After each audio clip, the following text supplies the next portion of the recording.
देखिए, सरकारी हॉस्पिटल्स में, मेडिकल कॉलेज में, सीएससीज में कौन आदमी जाता है? जो आम परिवार का आदमी होगा, गरीब आदमी होगा, या निश्चित रूप से किसान होगा, बागवान होगा, वो जाते हैं। और हॉस्पिटल में जब वो जाते हैं तो एक आशा होती है कि हम हॉस्पिटल जा रहे हैं और उस हॉस्पिटल में जाकर हम ठीक होकर आएंगे। निश्चित रूप से जब कोई आदमी हॉस्पिटल में जाता है और अगर कोई डॉक्टर उनसे प्यार से बात कर लेता है तो 50% मरीज का इलाज वैसे ही हो जाता है। अब ये परिस्थिति भिन्न है।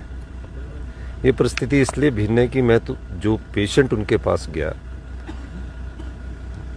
ब्रोंकाइटिस का पेशेंट था, वो एक बेड पर लेट गया।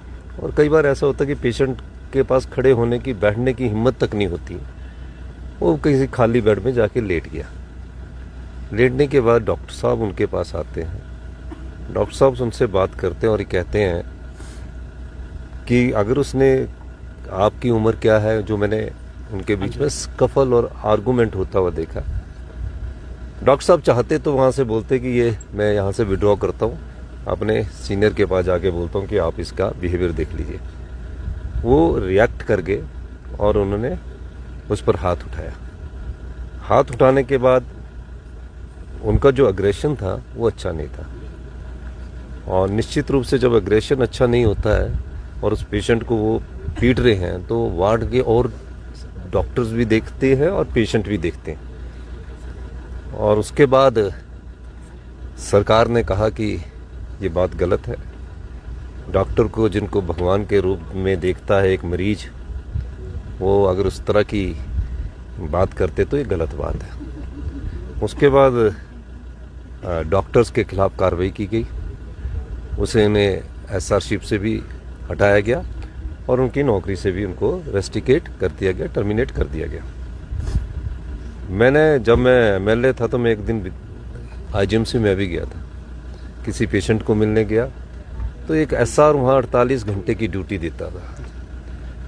मेरे मन में आया कि एक व्यक्ति जो डॉक्टर है, जो इतनी मेहनत करता है, 48 घंटे की ड्यूटी दे रहा है, और जब मैं मुख्यमंत्री बनने का मुझे मौका मिला, मैंने सीनियर्स डॉक्टर से भी बात की, इंटरेक्शंस की। आईजीएमसी के जो फैकल्टी के डॉक्टर्स थे, हमारे कुछ उसमें साथी भी थे, मित्र भी है, दोस्त भी है। और उनके बाद मैंने कहा कि 48 घंटे की ड्यूटी एसआरशिप को नहीं चाहिए। हमने उसको घटाकर 12 घंटे किया ताकि वो स्ट्रेस फ्री रहे। और स्ट्रेस फ्री का मतलब है कि वो मरीजों से प्यार से बात करे। और उसके बाद उनका स्टाइफंड जो 65,000 से बढ़ाकर 1 लाख किया। ऐसा डॉक्टर नहीं आए मेरे पास ये मांग करने की हमको 48 घंटे से 12 घंटे कर दीजिए। स्टाइफंड बढ़ाने भी नहीं आए। सीनियर्स थे। इंटरेक्शन के दौरान मैंने पाया कि डॉक्टर को स्ट्रेस फ्री होना चाहिए, और इस ढंग से हमने नियुक्तियां भी उसमें करनी शुरू की और हमने 12 घंटे की ड्यूटी भी दी। उसके बाद भी वो डॉक्टर इस प्रकार का बिहेव करता है, जो बड़ी चिंताजनक बात है। यहाँ ही बात खत्म नहीं हुई।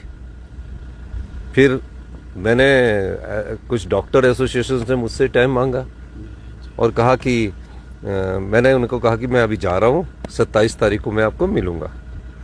27 तारीख के शाम को मैं 5 बजे आपको समय दूंगा या 28 तारीख को दूंगा। नहीं, हमें तो अभी मिलना है। फिर मैंने उन्हें संदेश दिया कि मैं अभी नहीं मिल सकता।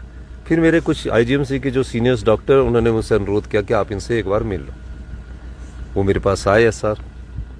मैंने उनको बोला कि जो क्लिपिंग आपने दी है और जो आपने लिख के दिया, मैं उसको री इंक्वायर करवाऊंगा।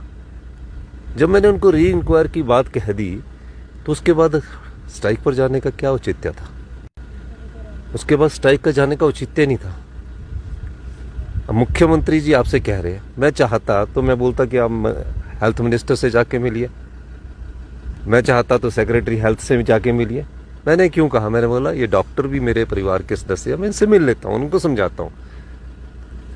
अब एक ऐसी व्यवस्था है कि या तो आप इस व्यवस्था के साथ इसको स्वीकार कर लो कि अगर मरीज को हॉस्पिटल में कभी कोई डॉक्टर पीटता है और डॉक्टरों को मुख्यमंत्री का आश्वासन भी दिया जाता है कि मैं इसकी री इंक्वायरी कराऊंगा, फिर डॉक्टरों को अपना अहम भी छोड़ना पड़ता है।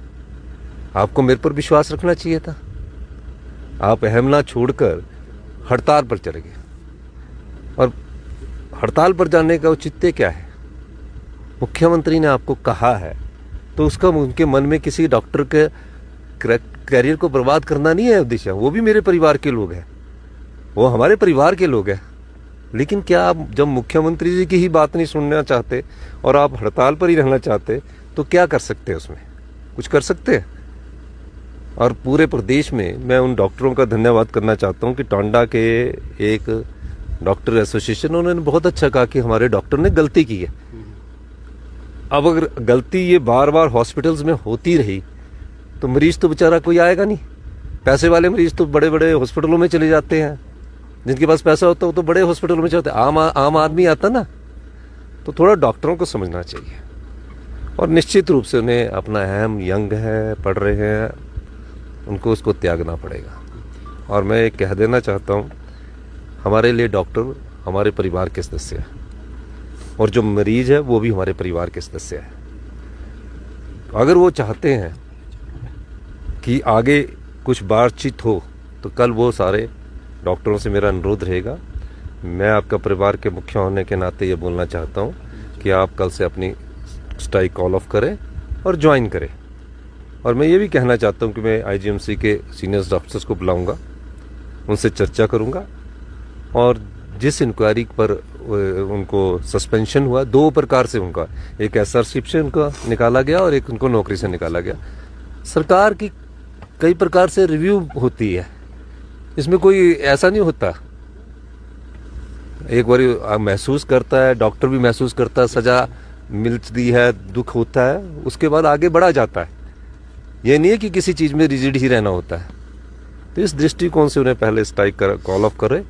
और मैं और डॉक्टरों से भी कहना चाहता हूँ कि आप अपने ध्यान दीजिए, आपकी प्रोटेक्शन का दायित्व भी मेरा है। जो लोग उन्हें थ्रेट करते हैं डॉक्टर्स को, जो लोग उन्हें डराते हैं, उनको सुरक्षा देना मेरा दायित्व बनता है। वो भी मेरे परिवार के सदस्य है। तो इसलिए मेरा ये अनुरोध रहेगा कि आप घबराइए मत। डॉक्टरों के साथ सरकार किसी एक व्यक्ति के साथ नहीं होती है। सरकार हिमाचल प्रदेश की 75 लाख जनता के साथ है। पर जब गलत होता है तो सरकार का ये दायित्व बनता है कि गलत को गलत नहीं कहना चाहिए। आज वो गलती के लिए स्ट्राइक कर रहे हैं। वो पेशेंट उस डॉक्टर का भाई होता तो क्या डॉक्टर स्ट्राइक करते? कोई ना कोई, हम सब लोग एक दूसरे से जुड़े हुए, छोटा सा प्रदेश है। अहम छोड़िए, कल से आप अपने हॉस्पिटल में जाइए और उसके बाद मैं सीनियर जो डॉक्टर्स हैं, आपके प्रोफेसर्स हैं, उनसे मैं बातचीत करूंगा और किस प्रकार समाधान किया जाता है वो समाधान निकालने की हम कोशिश करेंगे।